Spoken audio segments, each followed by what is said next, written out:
Hello नमस्कार साथियों, कैसे हो आप सब लोग। मैं आशा करता हूँ काफ़ी बेहतरीन होंगे आप सब लोग। मेरा नाम है हरिओम सिंह और बहुत बहुत स्वागत है आप सभी लोगों का हरिओम एजुकेशन यूट्यूब चैनल पर।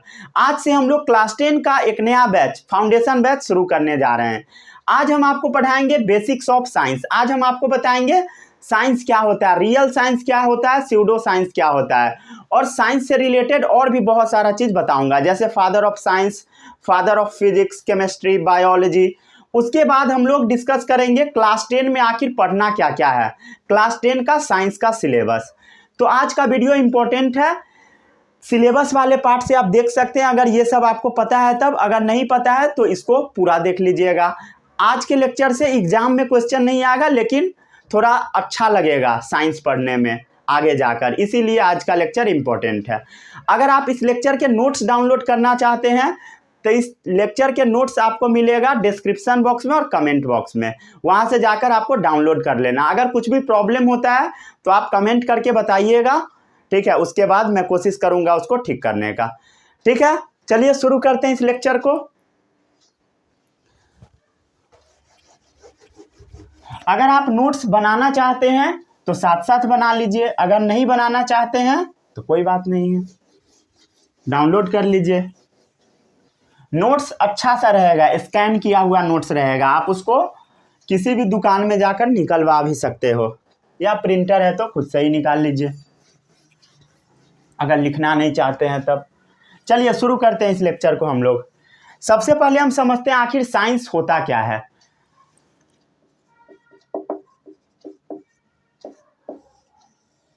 ये भी पता होना चाहिए हम लोग को साइंस का डेफिनेशन, क्योंकि बहुत सारा आदमी आपसे पूछ के परेशान करेगा, ठीक है। तो चलिए हम लोग देख लेते हैं डेफिनेशन।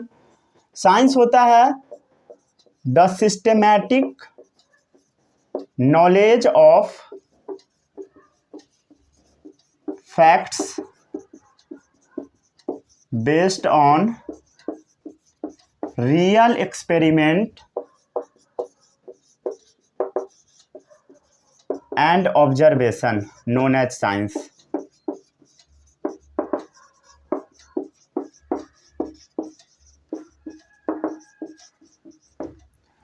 कोई भी सही सा चीज हो, कोई भी चीज ऐसा जो कि सही हो, फैक्ट हो, अगर आप उसका सिस्टेमैटिक तरीके से पढ़ाई करोगे, the systematic knowledge of facts, जो कि रियल एक्सपेरिमेंट पर बेस्ड होना चाहिए, मतलब लैब में हम लोग एक्सपेरिमेंट किए उसके बाद पता लगा, वही तो फैक्ट्स होता है।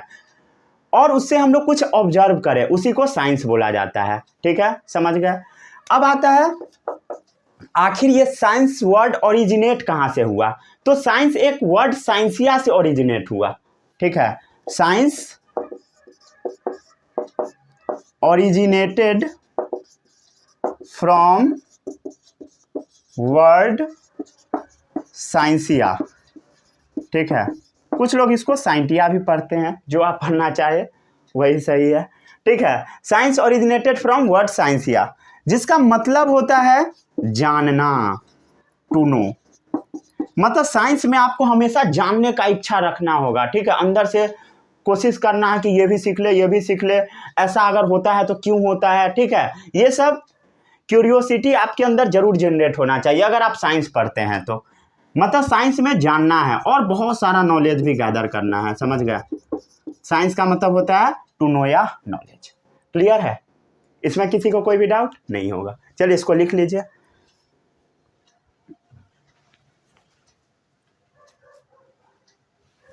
हो गया। अब हम लोग देख लेते हैं कि आखिर ये साइंस कितने टाइप्स के होते हैं।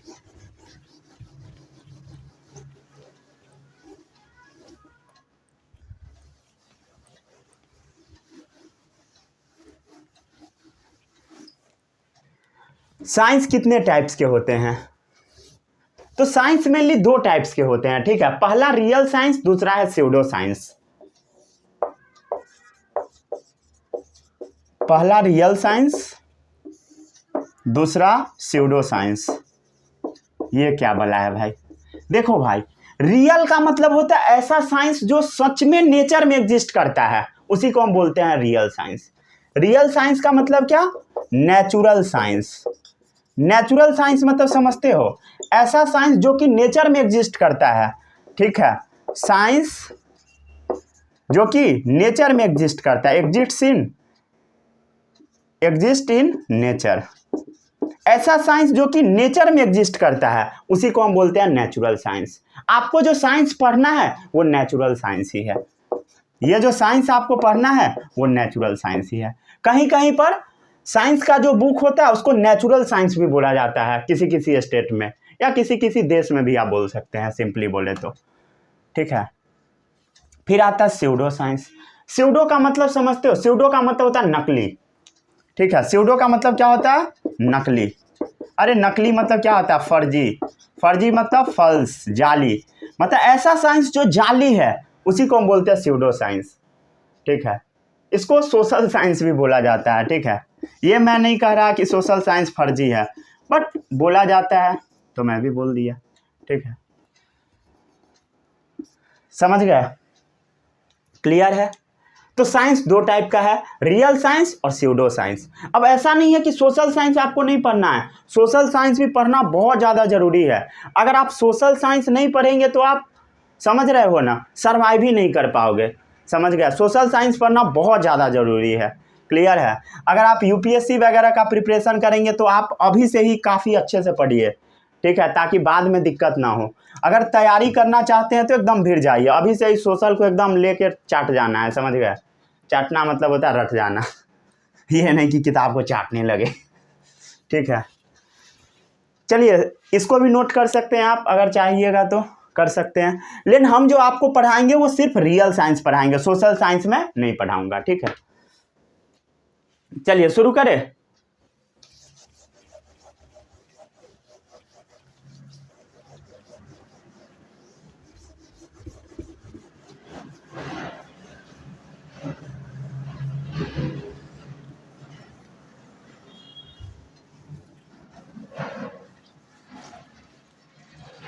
चलिए अब हम लोग आगे बढ़ते हैं।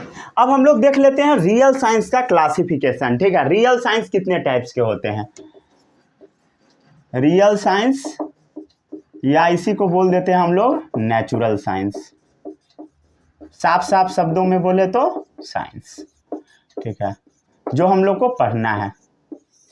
ये कितने टाइप्स के होते हैं, देखो भाई, हमारे चारों तरफ या तो लिविंग चीज प्रेजेंट है, नहीं तो नॉन लिविंग प्रेजेंट है। जैसे हम लोग लिविंग है, प्लांट्स क्या है, लिविंग है, इंसेक्ट्स क्या है, लिविंग है, ठीक है।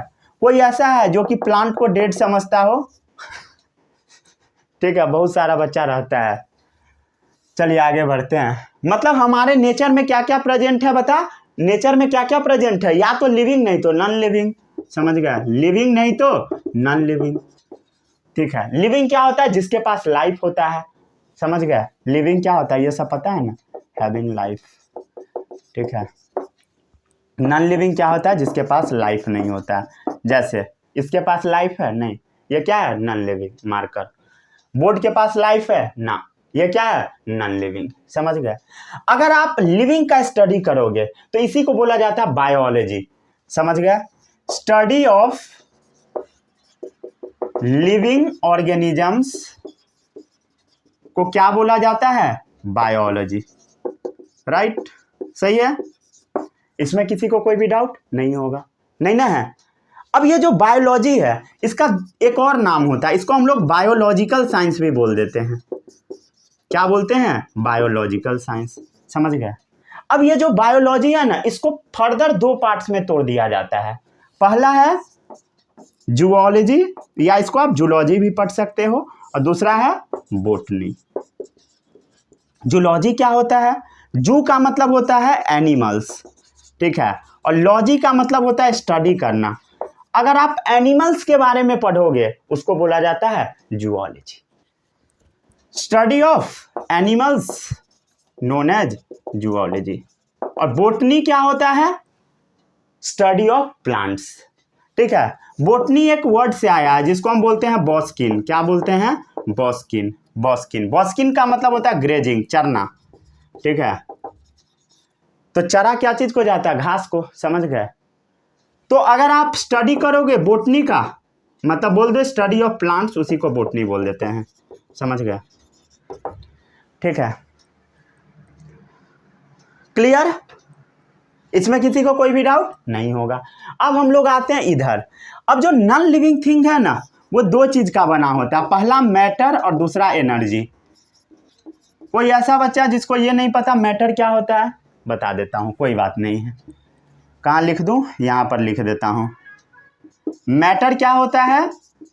जो तुम लोग स्कूल में करके आते हो। अरे भाई वो नहीं मैटर है, जिसके पास वजन होता है, having mass and occupies space, और वो कुछ जगह छेकता है, ऑक्युपाइज स्पेस, उसी को हम मैटर बोलते हैं। जिसके पास कुछ वजन होता है और जगह छेकता है, जैसे ये मार्कर, इसके पास कुछ वजन है, ऑफ कोर्स है, और ये कुछ जगह भी छेकता है, जगह तो छेक रहा है ना, इतना दूर जगह छेक रहा है, तो ये क्या है? मैटर। हर चीज, जो भी चीज आप देख रहे हो सब मैटर है। सबके पास कुछ वजन है, कुछ जगह छेकता है, सब क्या है? मैटर। समझ गए? एनर्जी तो आपको पता ही है, समझ गए? अगर आप नॉन लिविंग के बारे में स्टडी करते हो, नॉन लिविंग के बारे में स्टडी करते हो, उसको हम बोलते हैं फिजिकल साइंस। क्या बोलते हैं? नॉन लिविंग के बारे में स्टडी करते हो, उसको हम क्या बोलते हैं? Physical science. और लिविंग के बारे में स्टडी करते हैं तो क्या बोलते हैं? Biological science. समझ गए? ये जो आपका फिजिकल साइंस है, इसको दो पार्ट्स में फर्दर क्लासिफाई कर दिया जाता है। पहला है फिजिक्स, दूसरा है केमिस्ट्री। ठीक है? अगर आप इस मैटर के बारे में स्टडी करते हो, समझ गए, जैसे ये मार्कर है, तो मार्कर के अंदर क्या क्या प्रेजेंट है, उसके बारे में जब आप स्टडी करते हो, उसको बोला जाता है केमिस्ट्री। समझ गए? Study of matter, chemistry. Clear है? ये जो मार्कर है किस किस केमिकल से मिलके बना है? केमिस्ट्री। समझ गए? एसिड के बारे में पढ़ना है, क्या है? Acid, chemical. मेटल्स के बारे में पढ़ना है, तो वो सब क्या है? एलिमेंट है, मेटल। समझ गए? ठीक है? कॉपर क्या है? मेटल है, वो एक एलिमेंट है। उसके बारे में जब आप स्टडी करोगे, केमिस्ट्री में आएगा। क्लियर है? अब आता फिजिक्स क्या होता है। एक चीज समझो, ये मार्कर के अंदर केमिस्ट्री का कॉन्सेप्ट अप्लाई हो रहा है। ठीक है? अप्लाई हो रहा है। ये एक मैटर है, समझ गया? मैटर है, इसके ऊपर आप फोर्स लगा दिए, एनर्जी लगाए। ये जैसे मार्कर है, इसके ऊपर आप एनर्जी लगाए तो इधर मूव हुआ ना। तो यहां पर मैटर और एनर्जी दोनों आपस में मिल रहा है, इंटरेक्ट कर रहा है। अगर आप इसके बारे में पढ़ोगे तो उसी को बोला जाता है फिजिक्स। जैसे मार्कर के ऊपर फोर्स लगाए ना, यहां पर मैटर और एनर्जी दोनों क्या हुआ? इंटरेक्ट किया, आपस में मिला, उसी को हम क्या बोलते हैं? फिजिक्स। फिजिक्स क्या है? Study of interaction between matter and energy. Matter and energy, matter और एनर्जी किस तरीके से जुड़ा हुआ है, किस तरीके से इंटरेक्ट है, उसके बारे में स्टडी करोगे, फिजिक्स। क्लियर? आगे बढ़े अब हम लोग, चलिए आगे बढ़ते हैं। इसको जल्दी से नोट डाउन कर लीजिए। कर लिए? आगे बढ़ते हैं।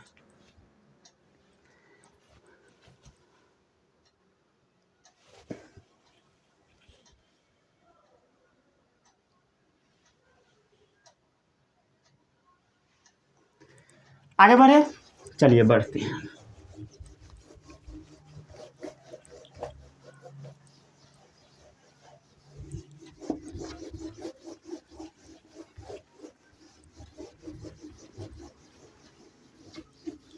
अब हम लोग कुछ यूनिक सा चीज पढ़ रहे हैं। ठीक है?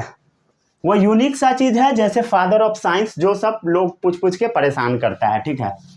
हर आदमी आपसे पूछता होगा और परेशान कर देता होगा, और आप लोग परेशान होते भी होइएगा। ठीक है? और अगर आपको भी पता हो जाए तो आप भी परेशान कर सकते हैं, कोई दिक्कत नहीं है।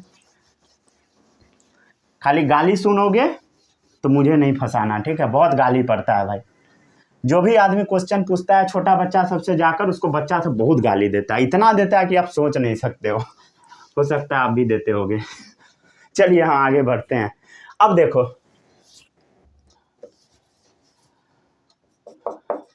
फादर ऑफ केमिस्ट्री कौन है भाई? पता है सभी लोगों को? नहीं पता है? बताता हूँ। लावॉइजियर। ठीक है? Antoine Lavoisier, atoms and molecules chapter में क्लास 9th में पढ़े होगे। नहीं, क्लास 9th का नाम नहीं लेना है। हाँ चलो आगे बढ़ते हैं। अब बता, फादर ऑफ जूलॉजी। जूलॉजी के फादर कौन है? जूलॉजी के फादर है एरिस्टोटल। एरिस्टोटल को अरस्तु भी बोला जाता है हिंदी में। फादर ऑफ बोटनी कौन है भाई? एरिस्टोटल के ही एक चेला चपाटी है, ठीक है, जिनका नाम है थियोफ्रेस्टस। ठीक है, क्या नाम है? थियोफ्रेस्टस। अब बता फादर ऑफ बायोलॉजी कौन हुआ? फादर ऑफ बायोलॉजी कौन है? एरिस्टोटल। ठीक है, एरिस्टोटल। फादर ऑफ बायोलॉजी भी एरिस्टोटल ही है और जूलॉजी भी एरिस्टोटल ही है। अब आता है father of physics. Father of physics, देखो भाई फादर ऑफ फिजिक्स का दो नाम मिलेगा आपको, न्यूटन मिलेगा, गैलीलियो मिलेगा। ठीक है, न्यूटन, गैलीलियो। ठीक है, कहीं कहीं पे आपको और भी मिल सकता है, अल्बर्ट आइंस्टीन भी नाम मिल सकता है। एक्चुअल में ये मॉडर्न फिजिक्स के फादर है। ठीक है, मॉडर्न फिजिक्स। ये मॉडर्न फिजिक्स आखिर पढ़ना कहाँ है? ये आपको क्लास 12th फिजिक्स में पढ़ना है। ठीक है, क्लास 12th फिजिक्स में। क्लियर है? क्लास 12th फिजिक्स में जाओगे ना, पार्ट 2 वाला बुक जब पढ़ोगे तो वहाँ पे पढ़ना है।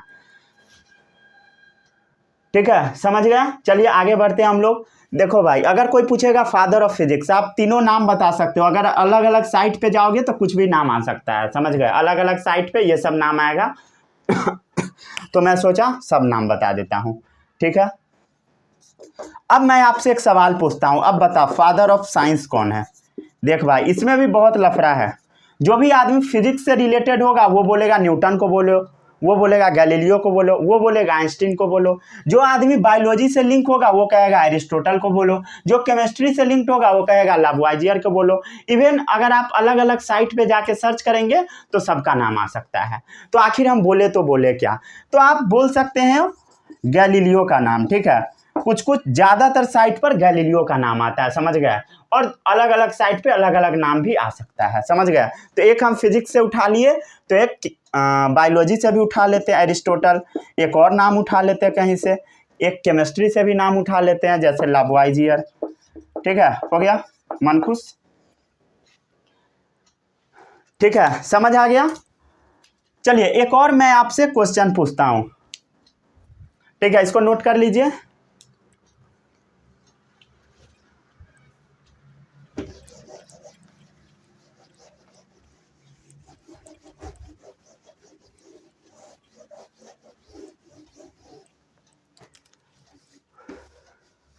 एक छोटा सा सवाल पूछता हूं जिसका जवाब आपको बताना है, हालांकि मैं बता दूंगा। ठीक है, बचपन में ये सवाल पूछ पूछ के बहुत ज़्यादा परेशान किया जाता है कि एनसीईआरटी का भाई फुल फॉर्म क्या है। कोई ऐसा है जिसको नहीं पता है? बहुत सारा बच्चा ऐसा होगा जिसको नहीं पता है। अगर नहीं पता है तो मैं बताता हूं। The national council of educational research and training. ठीक है, अगर कोई पूछेगा तो बता देना। क्या बताओगे? The national council of educational research and training. सही है? चलिए अब इसको जल्दी से नोट डाउन कर लीजिए।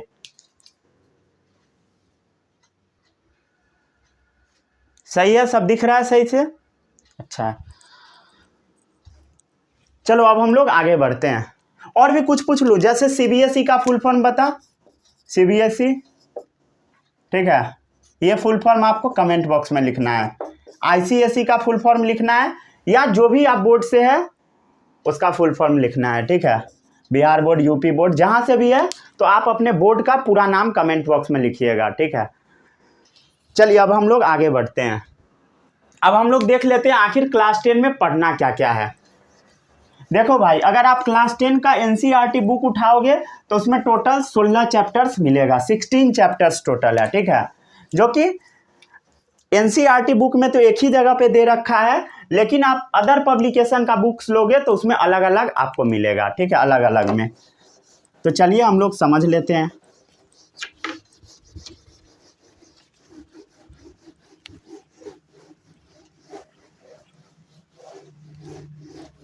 अब हम लोग डिस्कस करते हैं सिलेबस।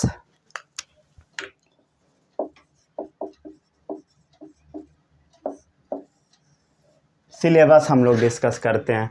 देखो भाई, इसको 3 पार्ट्स में हम लोग क्लासीफाई कर देते हैं, chemistry, physics, biology.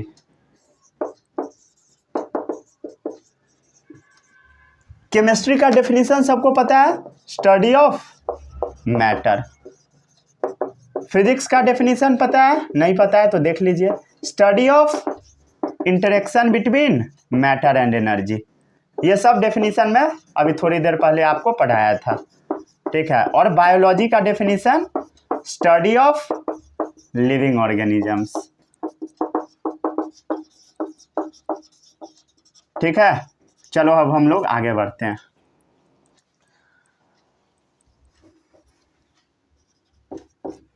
Study of living organisms.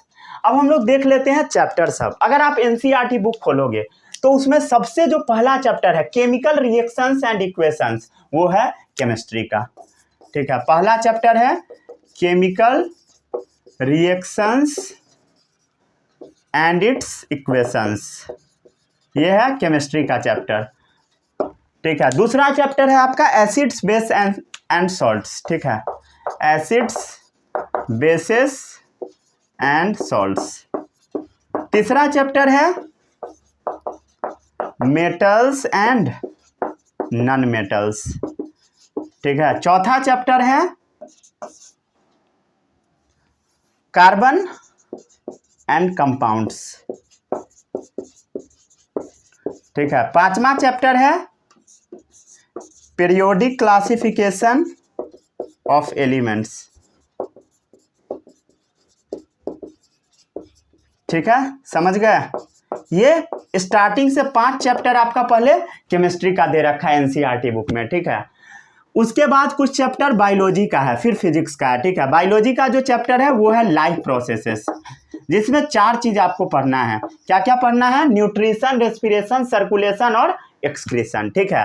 Life processes के बाद एक चैप्टर आता है कंट्रोल एंड कोऑर्डिनेशन, जिसमें ब्रेन के बारे में पढ़ना है आपको, ठीक है। कंट्रोल एंड कोऑर्डिनेशन, हार्मोन्स के बारे में पढ़ना है, ठीक है। फिर जो अगला चैप्टर है वो है reproduction, how do organism reproduce, ठीक है। ये सब सिलेबस है, सिलेबस आपको पता होना चाहिए। फिर एक चैप्टर है हेरिडिटी, हेरिडिटी एंड इवोल्यूशन। फिर अगला चैप्टर है आपका फिजिक्स का, किसका है? 10वां चैप्टर फिजिक्स का। कौन सा चैप्टर है? लाइट। लाइट में भी 2 पार्ट पढ़ना है, पहला रिफ्लेक्शन, दूसरा है रिफ्रैक्शन, ठीक है, समझ गए। फिर अगला चैप्टर है आपका इसी का human I, human I and colourful world, ठीक है। उसके बाद भी अगला चैप्टर किसका है? इसी का है, समझ गए। इसी का एक चैप्टर है इलेक्ट्रिसिटी, 12वां चैप्टर, समझ गए, इलेक्ट्रिसिटी, ठीक है। उसके बाद जो 13वां चैप्टर है वो है magnetism, magnetic effect of electric currents, magnetic effects of electric current, ठीक है। फिर कुछ चैप्टर आपका इधर उधर किए हुए हैं, ठीक है। इसके बाद फिर से इधर उधर रहेगा, इसमें से उसके बाद उधर कुछ चैप्टर तरपा दिया है। फिर एक और चैप्टर है जैसे सोर्सेस ऑफ एनर्जी, ठीक है, वो भी फिजिक्स का ही है, 14वां number chapter, sources of energy. उसके बाद 15वां चैप्टर आपका इधर कुदा दिया है, ठीक है, इधर से इधर दे दिया है, आवर एनवायरनमेंट, समझ गए, आवर एनवायरनमेंट, ठीक है। टोटल आपका कितना पढ़ना है? 16 चैप्टर। और 16वां चैप्टर है नेचुरल रिसोर्सेस, समझ गया, क्या है? Management of natural resources, management of natural resources. देखो भाई, यही है आपका टोटल क्लास 10 का सिलेबस, ठीक है। यही सब चैप्टर्स आपको पूरा इस साल भर में पढ़ना है, ठीक है। कितना चैप्टर्स है टोटल? टोटल है आपका 16 चैप्टर्स, ठीक है। 16 चैप्टर्स आपको टोटल पढ़ना है। अगर आप लिखना चाहते हैं तो इसको लिख लीजिए ताकि कॉपी देखने में अच्छा लगे, अगर नहीं लिखना चाहते हैं कोई बात नहीं है, ठीक है, आपको नोट्स मिल ही जाएगा डिस्क्रिप्शन बॉक्स में और कमेंट बॉक्स दोनों में। अगर इनकेस कभी भी प्रॉब्लम आता नोट्स डाउनलोड करने में तो आप कमेंट बॉक्स में बताइएगा, मैं कोशिश करूँगा उसको ठीक कर देने का। ठीक है, समझ गए? ठीक है, अब अगला पार्ट कहाँ से शुरू करें आप बताइए। ठीक है, बायोलॉजी से भी कर सकता हूँ, केमिस्ट्री से भी और फिजिक्स से भी, आप जहाँ से बोलेंगे वहीं से हम लोग शुरू करेंगे। ठीक है, आप एक मैं पोल करवा लूँगा अपने मेन चैनल पे। ठीक है, वहाँ पर आप पोल कर दीजिएगा, उसके बाद मैं डिसाइड कर लूँगा क्या पढ़ाना, नहीं तो एक शॉर्ट्स डाल के मैं आपसे पूछ लेता हूँ। ठीक है, आप कमेंट बॉक्स में बता दीजिएगा कहाँ से करें। और हाँ, एक बात और बताता हूँ, ऐसा होता है कि अलग अलग बोर्ड्स में कुछ कुछ चैप्टर को कट कर दिया जाता है। ठीक है, अलग अलग बोर्ड्स में कुछ कुछ चैप्टर को कट कर दिया जाता है, किसी किसी साल कुछ चैप्टर को हटा देता है, कभी जोड़ देता है। तो मैं कोशिश करूँगा कि पहले जो पढ़ना है उसको पढ़ा दूँ, उसके बाद लास्ट में जो भी बचा रहेगा उसको भी कवर करा दूंगा। ठीक है, मैं बेसिकली CBSE का सिलेबस जो अभी आया है उसके हिसाब से पढ़ाऊँगा, ऐसा नहीं कुछ भी छोड़ूंगा, मैं कोशिश करूँगा हर चीज़ पढ़ा दिया जाए। ठीक है, मिलते हैं हम लोग अगले लेक्चर में, वहाँ पर नया चैप्टर स्टार्ट करेंगे। तब तक के लिए all the best, bye bye, जय हिंद।